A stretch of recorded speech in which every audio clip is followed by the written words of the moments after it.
చాలా చాలా థ్యాంక్స్. మీరు చాలా కష్టపడ్డాను. నా గెలుపుకు కారణం మీరే. ఎప్పుడైనా ఎవరైనా మనం ముందుకు వచ్చినప్పుడు ఇలాగే సపోర్ట్ చేసుకుందాం. నేను కాకుండా ఇంకెవరైనా పోటీ చేసినా మనం ఇలాగే సపోర్ట్ ఇచ్చుకొని మన కులాన్ని మనం ముందుకు నడిపించుకుందాం.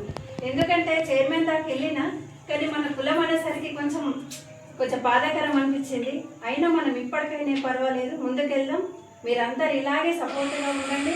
మంచిగా ముందుకెళ్ళి ఇంకా ముందు చేసే వాళ్ళకి కూడా మనం అవకాశం ఇచ్చుకుందాం, సపోర్ట్ ఇచ్చుకుందాం. అందరికీ కుల బంధువులకి అందరికీ నమస్కారాలు, ఆదరవందనాలు. ఈ ఎలక్షన్ ఓన్లీ 2-3 రోజులు అనగానే ఆలోచన వచ్చింది. ఉద్యోగమైన నేను ఒక్కటే అనుకున్నా, ఈ సమస్యలు ఆ వార్డు సమస్యలు చాలా ఉన్నాయి. మనం ఏదో సిద్ధులగుట్టకు సేవ చేసినాము, ఇక్కడ కూడా అవకాశం కల్పించింది అనుకొని సరే అని ఇద్దరి మధ్యలో ఒప్పుకున్నాను. నేను ఒప్పుకొని ఒక్కొక్క ఆ ఏరియా తిరుగుతూ ఉంటే కళ్ళకి నీళ్ళు వచ్చింది. ఆ గుట్ట పైన వాటర్ లేవు, నడుచుకుంటా నీళ్ళు మోసుడు చేసుడు అవి అనుకొని ఇక నాకు పట్టు ఒకటి వచ్చింది. సరే ఏదైనా కానీ ఎటువంటి వాటర్నే ఇచ్చుకుంటే బాగుంటుంది, ఈ వాటికి సేవ చేస్తే బాగుంటుంది అని నా ఆలోచన ఒకటి ఇదైంది.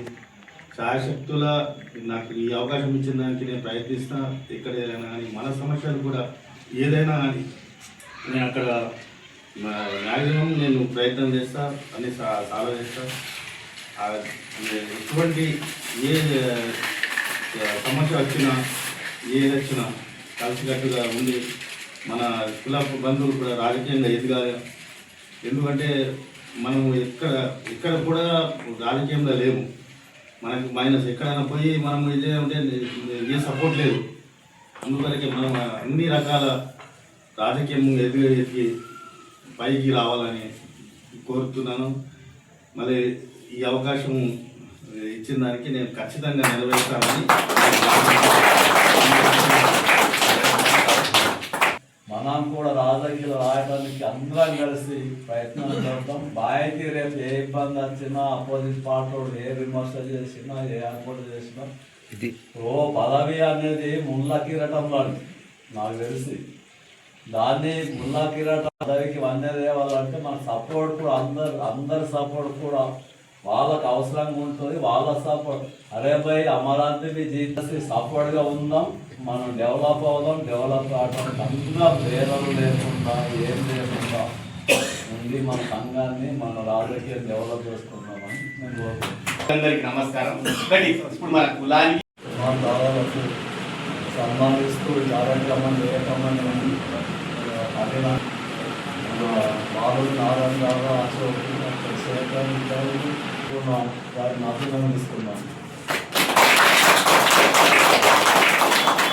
ముఖ్యంగా ఈ ప్రోగ్రాం అనేది గెలిచిన పిల్లలు మన్నాడు చేసి ఉంటే జీవిస్తున్న క్రమంలో మన కులం తరఫున తిరుమలపై తర్వాత మనకు హిస్టారికల్ బహుశా ఈ సంఘంని కట్టి నుంచి సంఘం కోసం పనిచేసిన వాళ్ళ ఫోటోలు ఎట్లయితే మనం పైన పెట్టి ఎవరు వచ్చినా చూసుకోవడానికి ఒక మంచి అవకాశం అయితే ఇచ్చారో, సుమందాల తిరుమలబాయి కూడా ఒక సువర్ణాక్షరంతో వాళ్ళ పేరును, మన సంఘం పేరు ప్రతిష్టను నిలిపి ఈ సంఘం సజీవంగా ఉన్నంత వరకు ఆ పేరు కూడా చిరస్థాయిగా ఉండాలని నేను మనస్ఫూర్తిగా కోరుకుంటున్నాను.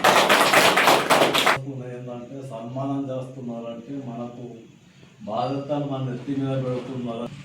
మోయటం కోసమే మీరు మీ బాధ్యతను పూర్తి చేసుకోవడానికి 5 సంవత్సరాలు ఆ గల్లీలో ఉన్నటువంటి వాళ్ళు అనేక సమస్యలు ఉన్నాయి. ఇప్పుడు రేషన్ కార్డులు ఉంటాయి, పెన్షన్లు ఉంటాయి, గెటర్లు ఉంటాయి, డ్రైనేజ్ ఉంటుంది, నీళ్ళు ఉంటాయి, ఇంద్రామాయిలు ఉంటాయి, అనేక ఒక్కొక్క గల్లీలో 5 మంది పెడుతుంటే కట్టుకోలు కూడా ఆర్మీలో గెలుస్తారు. సోషల్ మీడియాలో, ఫేస్బుక్లో, వాట్సాప్లో, పత్రికల, టీవీలో, ఛానల్లో ఒక వారం రోజులు పేరు మోగింది. ఇంకా కొన్ని రోజులు బహుశా 26 తారీఖు మనం స్వీకారం చేసారు. ఆ రోజు పదవి బాధ్యతలు ఉంటారు, వీళ్ళు అనుకుంటారు. కాబట్టి ఇదంతా నడుస్తుంటుంది. మన రాష్ట్రంలో కూడా మన కట్టుకోల సంఘాలే ఒక 10-12 గ్రూపులు ఉన్నాయి. అనేక గ్రూపులు సోషల్ మీడియాలో ఉంది. ఒక్కొక్క గ్రూపు ఆ గ్రూపుల కర్ణాటక సంబంధించినటువంటి వాళ్ళు కూడా ఉన్నారు, కొందరు ఆంధ్ర వాళ్ళు కూడా ఉన్నారు. అనేది మారుమోగిందో లేదు. జనరల్గా పడటం వల్ల ఏమైంది, దాదాపు ఆల్మోస్ట్ మన తెలంగాణలో ఉన్నటువంటి 90% మందికి అయితే ఆర్మూల మన కౌన్సిలర్ గెలిచిండ్రు, చైర్మన్ అయ్యే అవకాశం ఉండే, చేయజారిపోయింది. వాళ్ళు ఒకళ్ళు సన్మానం చేస్తే వేరే పెట్టేది ఒక ఆయన కామెంట్ పెట్టిండు, పరిస్థితిలో ఉన్నారు బుద్ధిలో కామెంట్స్ వచ్చింది. నాకు కట్టుబాటు ఉంది, ఎటు తిరిగి మన వాళ్ళు గెలాలా, మన ప్రతిష్ట పెరగాల, మనం అంటే ఏంటి తెలాలా. కనీసం 15 రోజులు అది యాత్ర, అవునా బాయ్? ఒక 15 రోజులు కష్టపడి అందరూ కష్టపడి గెలిపించుకున్నందుకు మన సంఘం సంబంధించి, అంటే నేను వ్యక్తిగతంగా కాకుండా సంఘం తరఫున చేసే విజ్ఞప్తి ఏంటంటే, ప్రజల కోసం మనం ఏదైతే పని చేస్తామని ఎన్నికలు వాగ్దానం చేసి గెలవగలిగినామో ఆ ఎన్నికల వాగ్దానాన్ని మనం నెరవేర్చగలిగినాడు మన